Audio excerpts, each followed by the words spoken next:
Boa noite. Então, nós vamos iniciar esta quarta-feira à noite, fazendo a nossa leitura. Pedindo a permissão do diretor da casa, eu livre do orçamento do seu equipe, para que ele faça a devida limpeza de qualquer energia negativa que se encontre. Pedimos a purificação da água, que é o remédio necessário para as nossas casas. E assim, em nome de Deus e Cristo da Caridade, estamos iniciando a atividade nesta quarta-feira à noite. Nossa irmã Ida vai fazer a explanação e a irradiação para os lares, e nossa irmã Arari vai fazer a leitura do Evangelho. Boa noite. O homem de bem. O verdadeiro homem de bem é aquele que pratica a lei da justiça, do amor e da caridade em sua maior pureza.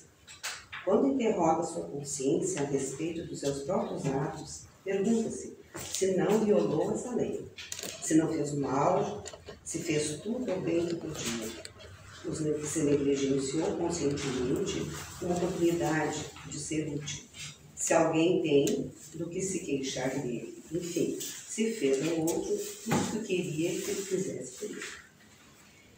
Ele tem fé em Deus, em sua bondade, em sua justiça e em sua sabedoria.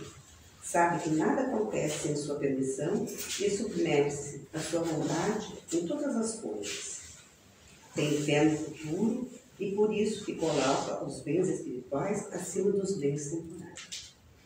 Sabe que todas as vicissitudes da vida, todas as dores, todas as decepções são provas de expiações e as aceita sem reclamar. O homem compenetrado pelo sentimento de caridade e de amor ao próximo, faz o bem pelo bem, sem esperar retorno, devolve o mal ao bem, torna a defesa do fraco contra o forte e sempre sacrifica seu interesse pela justiça. Se ele se satisfaz com os benefícios que espalha, com os serviços que presta, com os que o tornam felizes, com as lágrimas que seca, com as consolações que levam aos aflitos. Seu primeiro movimento é de pensar nos outros, antes de pensar em si mesmo, de ir atrás do interesse do outro antes do seu próprio. O egoísta, ao contrário, coloca os proveitos e as perdas em toda a ação generosa. Ele é bom, humano, benevolente com todo mundo, sem distinção de raças nem de crenças, pois considera todos os homens como irmãos. Respeita no outro todas as convicções sinceras e não lança anatemas àqueles que não pensam como ele.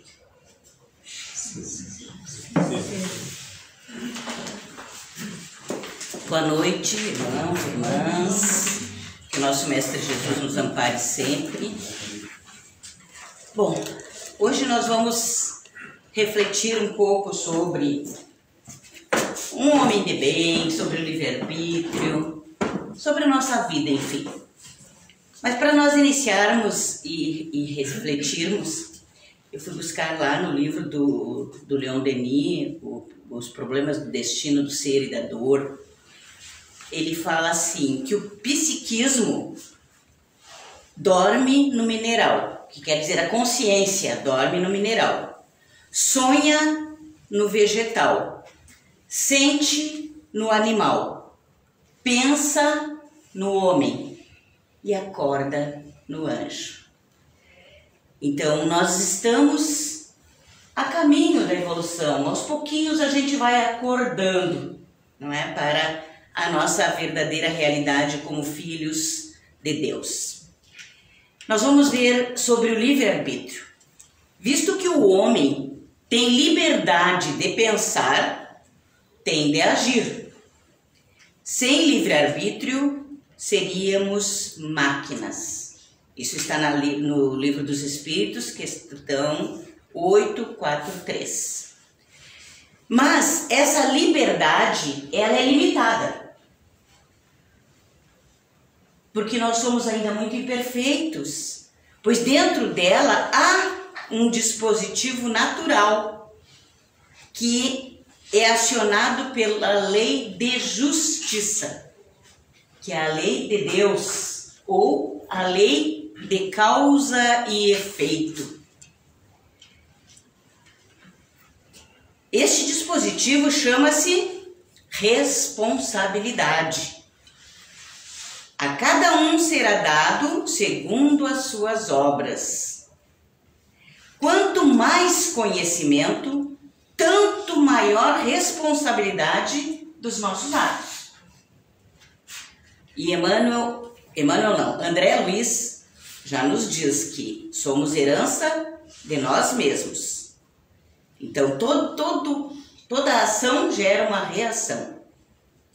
Hoje, um cristão não pode se esquivar das leis da natureza, se dizendo ignorante, já que nos é dado a todos um código que deve reger-nos para sempre. Qual código é esse? O Evangelho de Jesus. E também temos, não é? A mídia, o nosso próprio raciocínio, os livros, que devem nos nortear tudo quando a gente buscar o conhecimento. Há um tempo atrás, o clero, eles traziam as 7 chaves fechadas, tudo que dizia respeito à espiritualidade. E aí, para nós, digamos, vulgos, né, não tínhamos acesso. Então a gente acreditava no que os outros falavam, ou o que os próprios, né, líderes religiosos falavam. E a gente tinha que acreditar, porque a gente não conhecia. Hoje não podemos dizer mais isso, que desconhecemos. Se nós acreditamos em coisas não tão corretas assim, é porque nós queremos. Porque inteligência suficiente nós temos. E também temos, como diz aqui, um código a seguir. Então, sempre na dúvida, a gente tem que pensar: Jesus aprovaria? Jesus faria isso? Para a gente saber se está certo ou não. Então, esse é o código que devemos seguir. E o Cristo nos deixa bem claro: eu sou o caminho. Ninguém chega ao Pai, senão por mim. E é o único exemplo a seguir, nos dizem os espíritos superiores. Então, na dúvida, a gente vai questionar com honestidade: Jesus faria isso? Jesus aprovaria o que eu estou fazendo, pensando, agindo, ou o que essa pessoa está dizendo para eu fazer?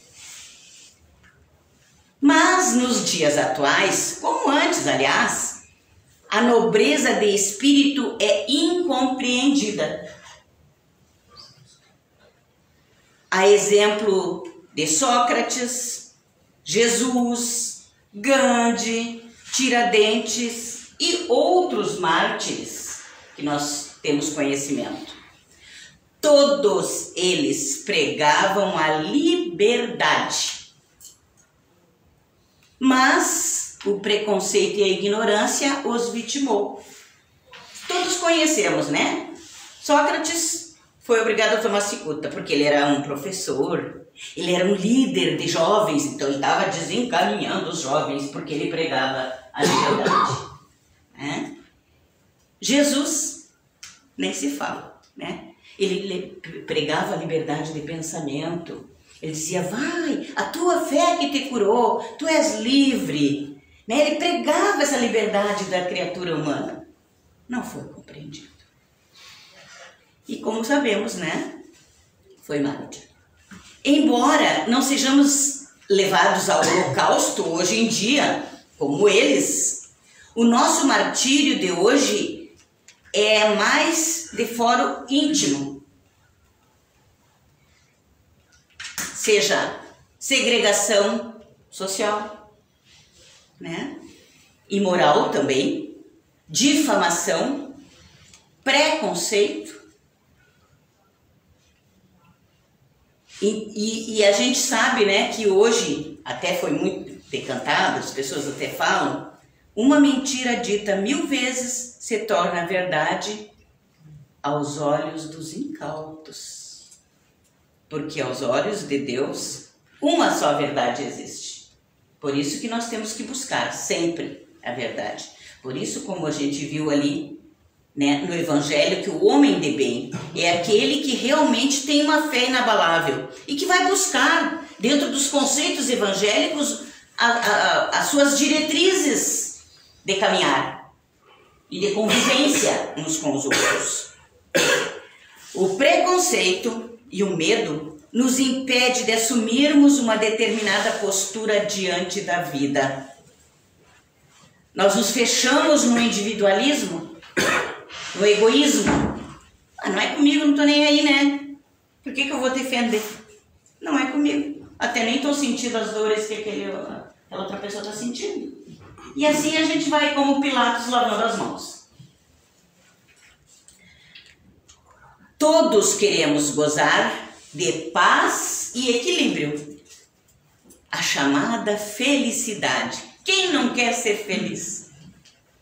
E eu vou contar uma verdade para vocês. Nós nascemos para sermos felizes. Só que a gente anda nas estradas erradas e nos perdemos da felicidade. Mas Deus nos criou simples e ignorantes, mas perfectíveis, para que a gente se aperfeiçoe e que vá ser feliz. Mas nunca à custa da felicidade dos outros. E sim, pelo nosso próprio mérito de sermos felizes. Mas então, poucos de nós procuramos mudar as nossas condutas, o nosso íntimo. Os espíritos superiores nos alertam. Cada um vive na dimensão que sintoniza. Meu rádio está ligado? Qual é a sintonia? É o bem ou é o mal? É o mais ou menos? Ah, que ruim, né? Mais ou menos. Eu até prefiro que seja o mal, porque daí assume de uma vez, não é? Mas a gente tem que sintonizar, né? No bem ou no mal, mas termos a nossa sintonia para que a gente possa, então, escolher a dimensão que queramos viver. A história registra os precursores de Jesus que já se preocupavam com o autodescobrimento ou o autoconhecimento. Há 400 anos antes do Cristo, Sócrates conceituou, ele não criou, ele conceituou porque ele foi lá no templo de Elfos e viu aquela frase, então ele conceituou dentro dos padrões daquela época. O homem, conhece-te a ti mesmo. Então essa frase tem lá no templo de Elfos, parece que ainda tem até agora, porque eu desconheço esse aí. Mas então ele esteve nesse templo e viu essa frase, conhece-te a ti mesmo. E ele conceituou, né? E aí começou a trabalhar em cima desse autoconhecimento, esse autodescobrimento. E aí ele começou a pregar, né, aos seus pupilos. O homem que se conhece possui um tesouro no coração. E no Livro dos Espíritos, na questão 919, a gente vai ver lá Santo Agostinho, né? Eu não gosto de dizer santo, mas ali fala, né? Como se fosse um adjetivo dele, o Santo Agostinho fala essa questão do autoconhecimento. Que a gente faça sempre aquela autoanálise, né? A hora que a gente vai se recolher, principalmente, porque é a hora que a gente está mais descansado mentalmente, né? E o nosso corpo também. Então ele pede que a gente faça uma autoanálise, né? Que é essa busca de si mesmo. E o próprio Cristo, na sua doutrina, pregou o despertar da consciência nas criaturas. Mais uma frase que está bem em voga hoje em dia. Vocês conhecerão a verdade, e a verdade os libertará. Então, eu vou ver aqui o conceito de libertação, ou liberdade. É tornar-se liberto, sinal que nós somos cativos, né? De alguma coisa, talvez da ignorância. Livrar-se e ser independente. Isso é libertação. Jamais chegaremos à libertação sem o reerguimento moral. Se continuarmos na ignorância de nós mesmos. Porque nós somos muito periféricos. Gostamos de julgar os outros, de apontar o dedo. Né? Então nas redes sociais nem se fala, né? A criatura bota ai, aí o ai, vem todo de trás, né? Então nós vivemos na ignorância de nós mesmos, nós vivemos sempre na superfície, cuidando dos outros. E esquecemos de nós mesmos, de cuidar dos nossos, da nossa própria espiritualidade. É indispensável sabermos quem somos, de onde viemos e para onde iremos. São questionamentos que nós temos que nos fazer diariamente e buscar as respostas. Porque, como vimos ali no início, não é dado mais hoje em dia que nós ignoremos essas respostas. Temos que ir buscar no Evangelho, no Livro dos Espíritos ou até no Google.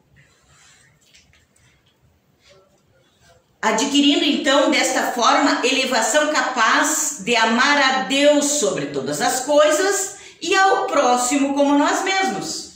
Porque a partir do momento que nos autoconhecemos, nós começamos a valorizar o próximo, as outras pessoas.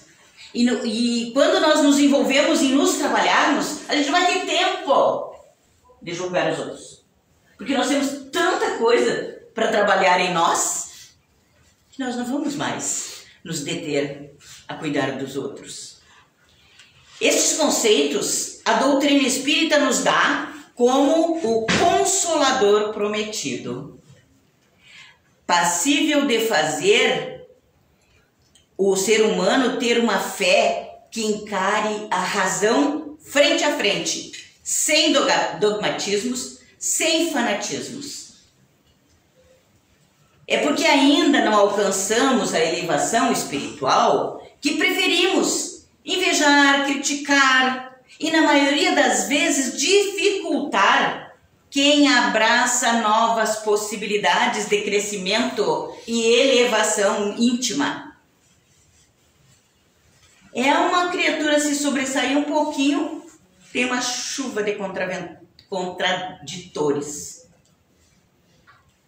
Muitos, a maioria mesmo, preferem taxar de demagogo ou fanático quem tenta vivenciar os ensinos do mestre, do que eles próprios tomarem uma atitude. Isso, gente, é preconceito e dos bons. Preconceito e falta de caridade. O imediatismo e a ignorância encontram barreiras na doutrina espírita, que nos esclarece e também consola. Mas ela nos esclarece. Somos imortais. Temos todo o tempo do mundo. Se não nessa, na próxima reencarnação, na outra, quantas forem necessárias. Temos a eternidade pela frente para repararmos e acertarmos os nossos erros. Uma hora a gente cai, outra hora a gente levanta. Assim somos nós, seres humanos, porque estamos em evolução. Ninguém é perfeitinho. Todos nós estamos ainda aprendendo, como crianças espirituais. E somos individualidades a caminho da perfeição e em busca de si mesmo, buscando o nosso íntimo. E a doutrina nos esclarece que trazemos no momento muitos vícios e hábitos infelizes de vidas passadas, onde expressamos o atraso moral, apesar do progresso intelectual já conquistado. Ainda nos informa a doutrina espírita que entre os vícios ou imperfeições que caracterizam este atraso nosso, se sobressai quem? O egoísmo. Então o egoísmo é aquela coisa que muitas vezes a gente conhece a ti mesmo, aí se eu vou fazer uma autodescoberta em mim, eu vou ficar sendo egoísta, porque eu vou olhar para dentro de mim, né? Então a gente tem um conceito errado disso aí. Mas não é esse antagonismo, como ele fala aqui, ó, que é o antagonismo da caridade. O egoísmo é o antagonismo da caridade. E chaga maior que impede a ascensão da Terra como hierarquia dos mundos. Porque sabemos que o indivíduo faz o coletivo. Então, se tem um indivíduo bom, né, que se junta com outro bom, com outro melhor, com outros bons, então a Terra melhora. E o inverso é verdadeiro. Mas vamos ser positivos. Eu sou muito positivista. Eu gosto de pensar que nós estamos, sim, né, no progresso, que temos oportunidade de nos melhorarmos.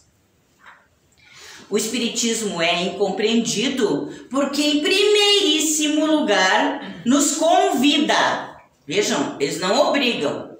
Os Espíritos Superiores não obrigam ninguém. Eles nos convidam a uma revisão de conduta e valores dentro de nós mesmos. Aí sim, Emmanuel que fala: se queres iluminar teu irmão de jornada, adquira luz. Mas, cegos pela ignorância e pelo preconceito, não ouvimos o chamado do Cristo para as verdades espirituais. Gente, 2023 anos. Né? Vamos falar 2000, porque 23, depois que ele saiu, né, a pregar o Messianato de Jesus. E a gente ainda está engatinhando, buscando as verdades do Evangelho de Jesus. Então ainda temos muita estrada pela frente. A nossa é uma fé de autodescobrimento, o que não é nada fácil. É fácil falar, mas fazer, bem difícil, né? Pois sem mexer com o eu, o ego, jamais vivenciaremos o sonhado equilíbrio. Se nós não deixarmos nascer o homem novo, Jesus gostava de pedir, né? Deixe nascer o homem novo. Né? E a gente pode. Tanto que Deus nos dá a oportunidade de renascermos tantas vezes quanto forem necessárias. E quando a gente dorme, o sono é um semi-desencarne. Quando a gente tem nova oportunidade, um novo dia, uma nova vida, vamos aproveitar para a gente fazer esse homem novo, esse ser humano. Não gosto de falar homem, porque daí generaliza, né? Eu gosto de falar do ser humano. Nós, homens e mulheres. E aí nós vamos deixar o ser humano novo nascer. Somos uma humanidade sem Deus no coração, porque a gente só tem nos lábios. E isso aqui é uma crítica bem construtiva para que a gente também preste atenção, né?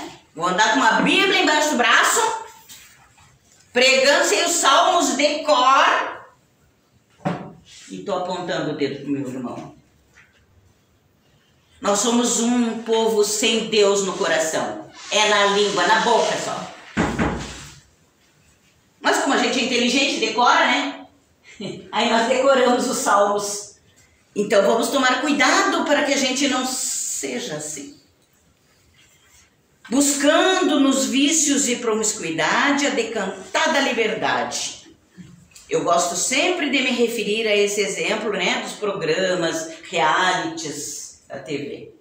Né? O que pregam? É briga, é concorrência, é discussão, é bebida, é sexo, é droga e dinheiro. Né? Então a gente tem que tomar cuidado, né, com o que a gente está dando ibope. Né? Já nem é mais ibope, agora eu sou bem antiga, né?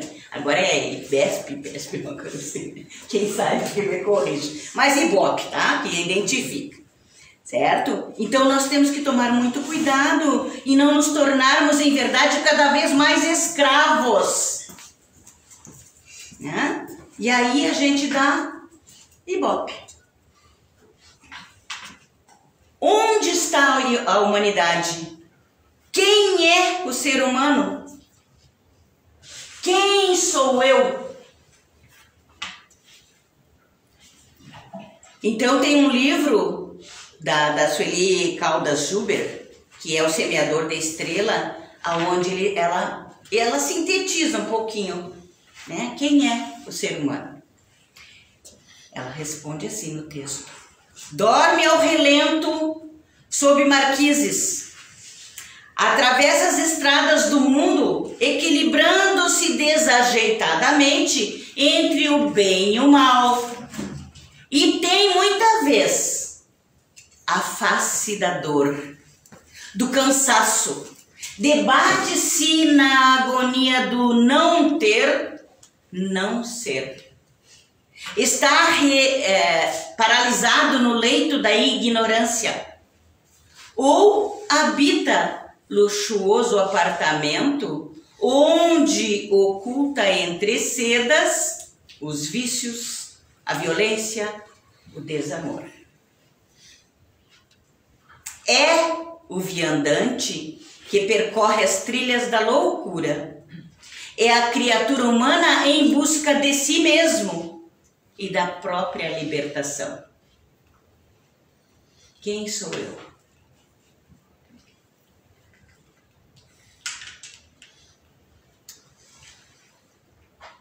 No livro Coração do Mundo, Pátria do Evangelho, Humberto de Campos, que é o autor, ele fala que na época que o mundo espiritual estava programando para que saísse a bandeira do Brasil.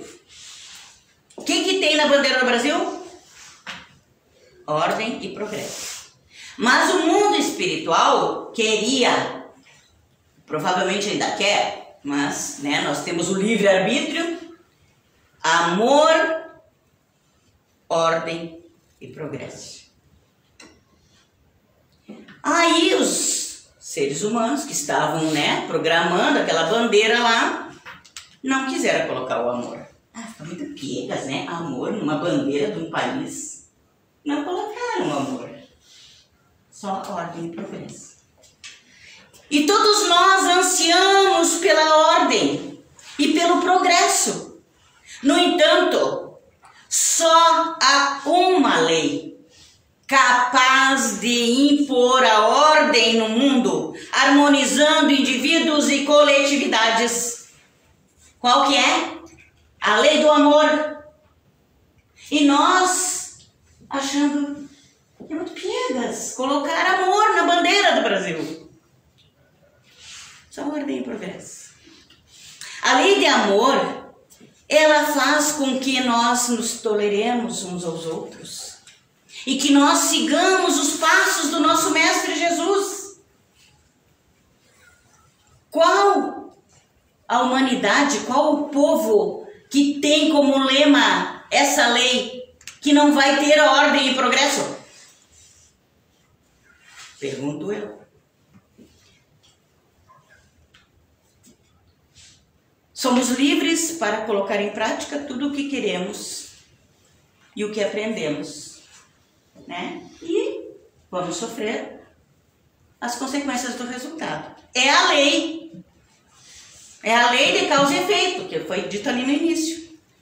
Por isso devemos procurar com fé e com a razão o caminho verdadeiro, aquele que nos levará ao Criador, aquele que prepara a terra para as sementes que o Cristo semeou e que deixou aos cuidados dos seus sucessores o dever de cultivá-las e frutificá-las para o bem. Quem são os sucessores? Somos nós. Então vamos ver, quem sou eu? Nós espíritas devemos ter consciência que a caridade é a única alternativa para o reerguimento moral da humanidade. Então, avancemos, irmãos, encorajados e amando, sacrifiquemos o egoísmo para que a plenitude do bem nos domine em definitivo, libertando-nos da ignorância e do desamor. Que o Pai nos dê coragem para seguirmos firmes e estejamos apostos, não para nos salvar da refrega, que atingirá a todos, mas para que sejamos exemplos vivos do trabalho edificante, da solidariedade, da fé e da esperança, num amanhã e num mundo melhor, onde impere a lei de liberdade, de amor, de justiça e de caridade. Muito obrigada, meus irmãos, e que assim seja. Que assim seja. Vamos para a agradecer para os lares, que você se concentre para o procedimento positivo, para o irmão que está precisando de ajuda, no lugar que estiver. A nossa irmã vai ser agradecida. Amado Mestre, aqui estamos de corações e mentes abertos para a espiritualidade maior. É com muita gratidão por esta oportunidade de refletirmos, por esse consolo da doutrina espírita. E assim, pedimos o amparo dessa equipe amorável de Eurípides Barçanufo, para que possamos irradiar para os nossos irmãos que já partiram para a espiritualidade, a verdadeira vida. Os nossos entes queridos que nos antecedem, que eles estejam no mundo espiritual preparando o terreno para quando chegar a nossa vez. Queremos lhes dar a certeza de que um dia estaremos todos juntos aqui na Terra ou aí no mundo espiritual para o nosso próprio aperfeiçoamento. Muito obrigada, Senhor.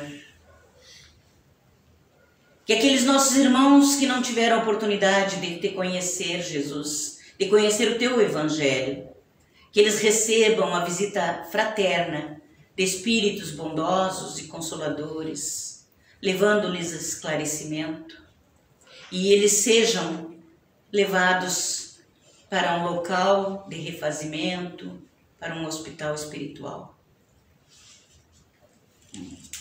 Muito obrigada, Senhor. Queremos neste momento pedir por nossos irmãos que estão em um leito de dor, esses irmãos que tiveram as suas casas alagadas, que eles recebam toda a ajuda necessária e que não percam a fé.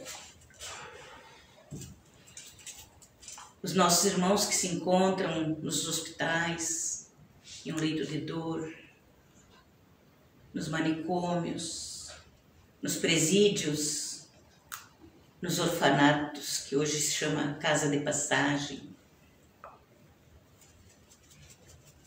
nas prisões, que essas pessoas encontrem uma mão amiga, levando-lhes o necessário, seja o pão do corpo ou da alma. Sabemos que existem muitos missionários que se envolvem levando consolo a esses irmãos. Que eles sejam fortalecidos, Senhor, e amparados por espíritos bondosos dessa equipe amorável de Eurípides Barçanufo, de Bezerra de Menezes e todos esses espíritos bondosos que trabalham para o bem da humanidade. Mestre, queremos fazer uma visita aos nossos lares. Neste momento, que a nossa casa seja magnetizada por essa luz dourada, por esses fluidos de harmonia, de paz e de equilíbrio, de saúde. Que todos aqueles que convivem conosco no nosso lar recebam essa irradiação em forma de afeto, de amor. Os nossos bichinhos, nossos animais, que Francisco de Assis, com a tua permissão, Jesus, possa estar cuidando desses nossos animaizinhos, os animais de rua. E todos aqueles que necessitem de uma palavra amiga, que nós possamos ser instrumentos, Jesus, da tua palavra. Muito obrigada. E voltando aqui para essa casa de amor, com muita gratidão, queremos pedir o amparo dos nossos mentores espirituais. Que todos aqueles que se aproximem de nós possam sentir a tua presença, Jesus, em forma de harmonia e paz. Muito obrigada e que assim seja. Que assim seja. Então nós vamos para o passe, mentalize seu anjo da guarda para receber os fluidos positivos.